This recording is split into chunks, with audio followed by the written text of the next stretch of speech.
Hi guys, welcome back to my channel. It's Angela. And I am off work today. I had a doctor's appointment this morning. I'm already done with it. And I had extra time, so I thought I would use all of I have extra time that I have to use for the year, so I decided to take the whole day off. Um, I've already done the Deacon Walk for Deacon Walk Virgo 1.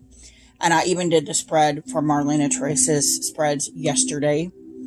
But as I was looking on one of the groups, I can't remember the group she was on, somebody posted another Virgo spread. This is just for the Virgo season spread. And if I remember, I'll post her name below and what group she's on. It's either Boho Tarot or Lisa Pepez, one of them. I think it's one of those two that it's on. Maybe Boho Tarot, just because that's where Marlena Teresa is posting all her stuff for the Deacon Walk. Let me double check that.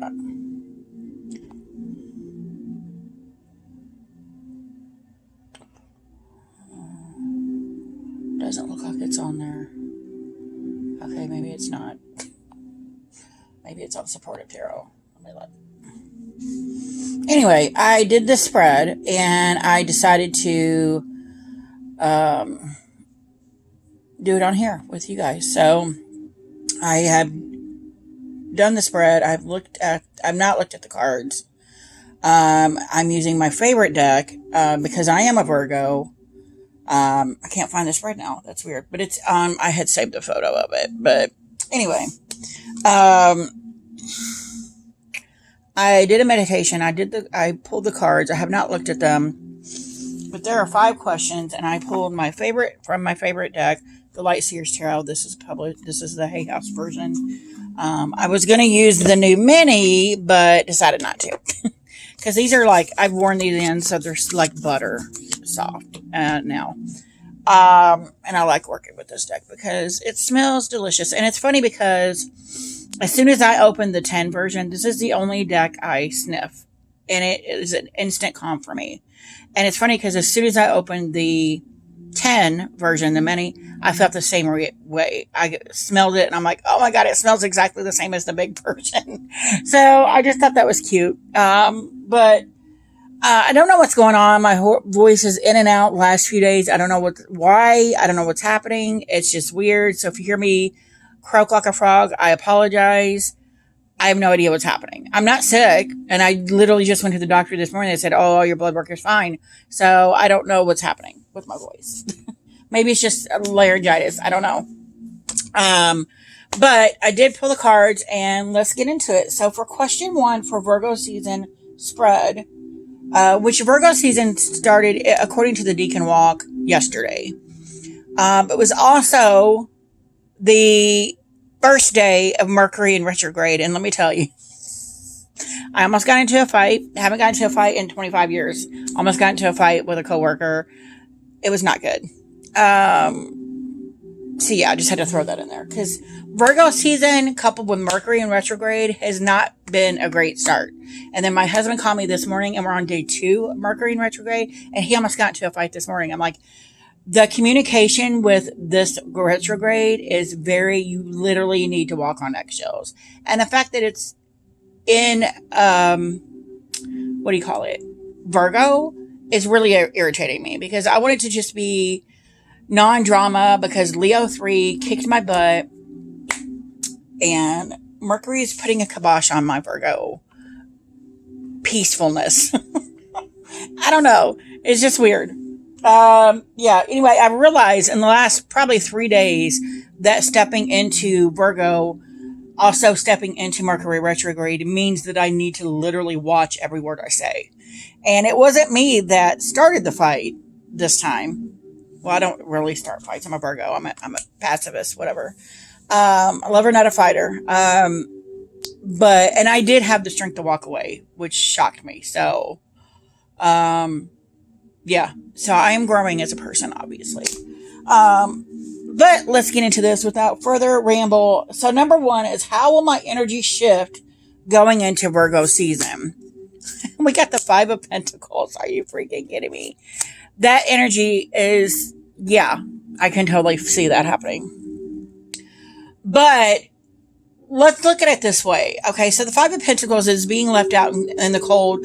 This card often depicts not seeing that the key is right there. All you got to do is put it in and walk through the door. What is keeping you from that, walking into that door? And I often feel, because the Five of Pentacles and the Five of Wands is often my stalker cards, because it's reminding me, hey, you're doing that thing again where you're not seeing the bigger picture, where you're not paying attention to the signs of the universe. And if you just look up and pay attention and quiet your mind, then you can walk through the door. And I love my journey of the Sacred Bee, because that's the first depiction I have of the Five of Pentacles, where the bee is literally flying through the door. The door is wide open and he's just flying through it. I'm like, I can just go through the door if I want. And so I think that is literally the energy I need to embody this Virgo season, is to realize and be aware of my surroundings, and be aware of, like yesterday when I got into this argument, I had the common sense to say, you know what, you're at work. This isn't appropriate. Walk away from her, because she's clearly not stopping. So I had to be the bigger person and walk away. Otherwise it would have escalated. And so I just find that may be the message to take away here from the Five of Pentacles. Not, I'm blind to things or I'm not seeing it. Maybe just paying attention. I need to pay attention to my surroundings. So that makes total sense, especially when we had Virgo season day 1 and I was already almost into a fight that I haven't gotten into in 25 years. And I don't typically have caffeine, but I have had some coffee this morning because I had to get up extra early to go to the doctor. So if I'm really fast, I apologize. So number 2, how will this affect my daily routine? Oh my God. And we are all about the fives, the Five of Cups. And see, this actually makes me feel like, since I'm not paying attention to things, it's draining me. It's draining every ounce of energy I have out of me. And it literally took every ounce of energy I had yesterday to walk away from this argument. So, how will this affect my daily routine? Being slower, being more drained than usual if I'm not paying attention to what's going on. And those two completely go together. And the fact that they're fives, if I draw the Five of Wands, I don't know if I draw all fives on this, I don't know what to say. 5 is not a good number for me. I don't like odd numbers. I don't like the 5 because the Five of Wands is my forever stalker card. And the last 2 years, the Five of Pentacles has joined it. So I don't like the number 5.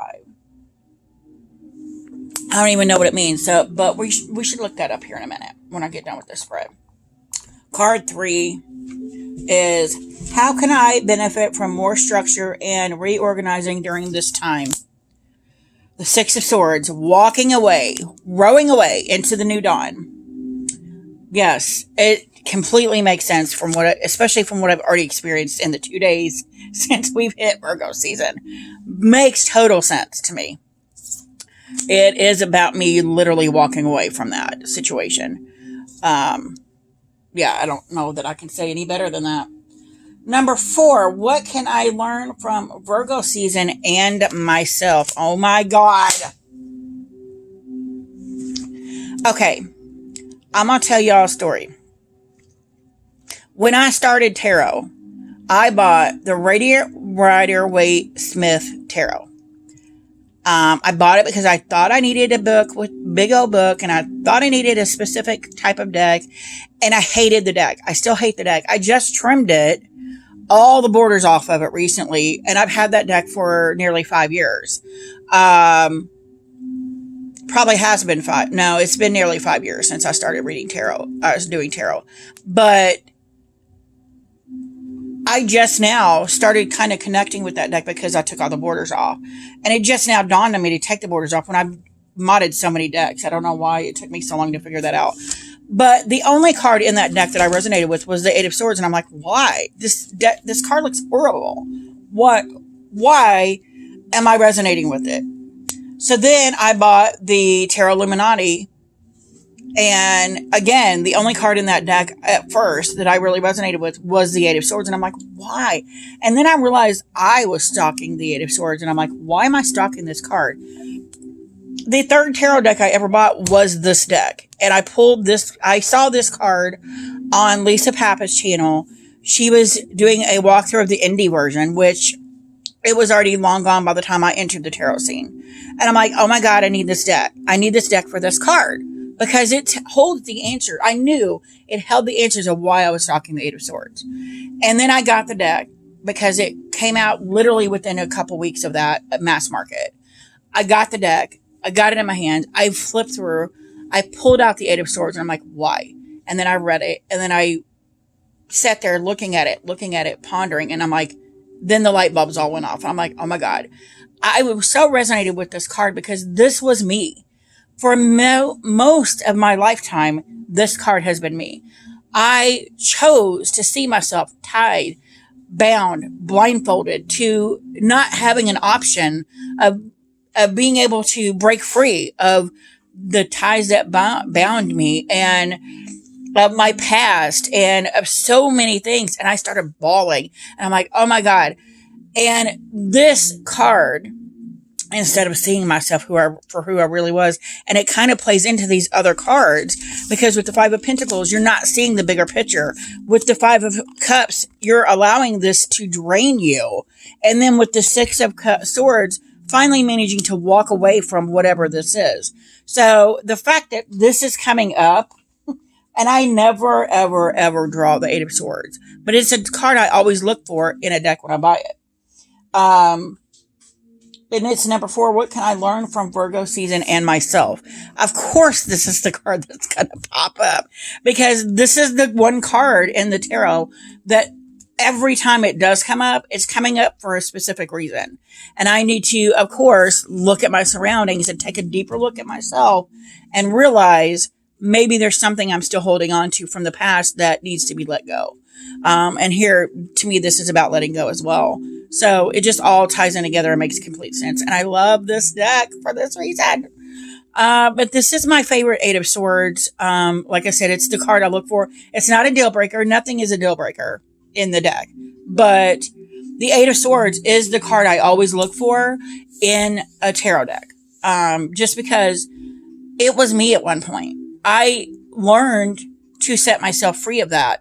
But it took up many decades to set myself apart from seeing only this to realizing I'm not even in the photo. I'm not even in the mirror. I'm free of that. It took me many years to realize that. And I just love that that's the card that came up for Virgo season spread for myself personally in this card. In the spread, I couldn't have, that's crazy. Number 5, what can I take with me into Libra season? The Magician. You have every capability of doing everything yourself. He's creating his own universe here. He's creating his own world. And and that's why the Magician in this deck is my favorite magician ever, because it's making you realize, hey, you have all the capabilities, you have all the tools. You just need to, pay attention and put them forth and use them. And I feel like I'm talking really fast and stuttering, and it's weird.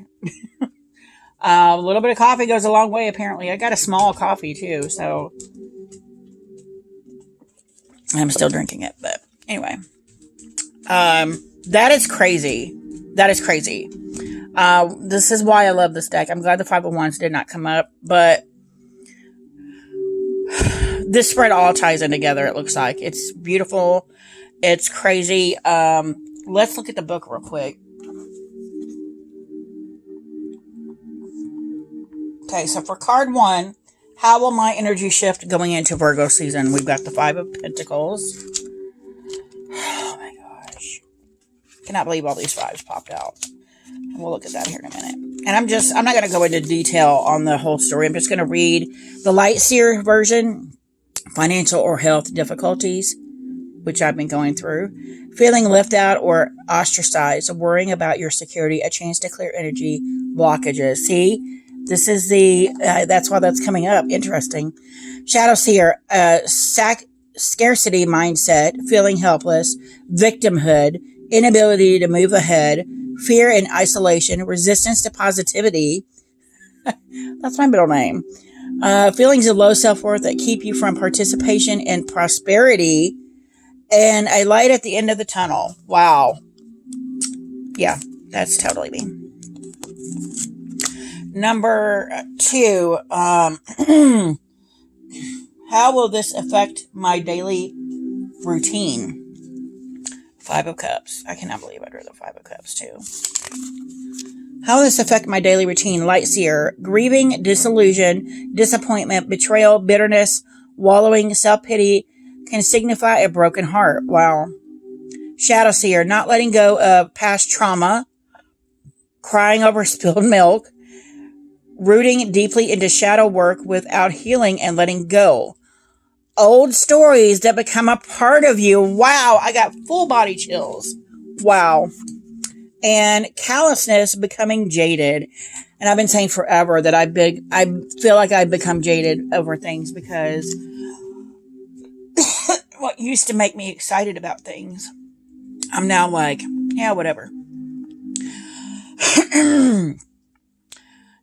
Because I've had so many bad things happen that you tend to get jaded over time. And it like I said, I've had to work hard to get out of this situation. So it's just funny that this, maybe it's just having that mindset that, oh, Mercury in retrograde is putting a kibosh on my Virgo season. Maybe that's the mindset I need to change here. Interesting. So card 3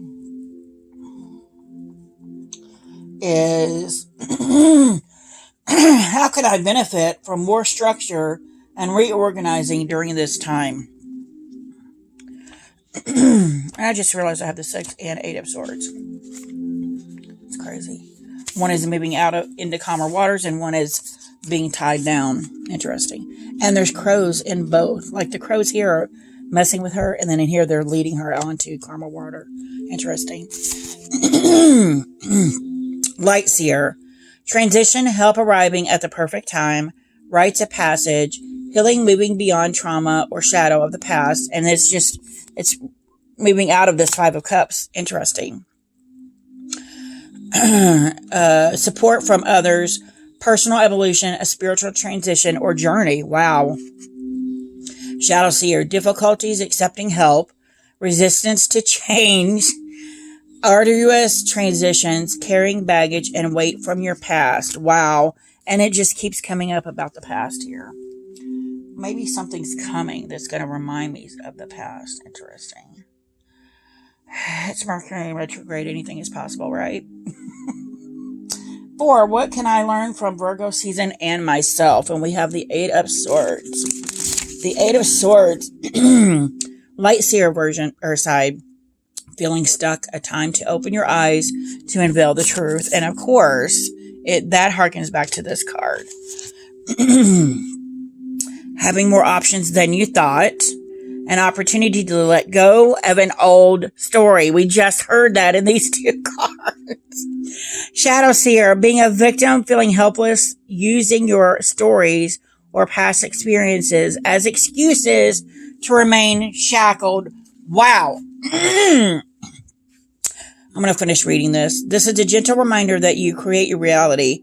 Look beyond the veil of illusion that your current limitations are projecting.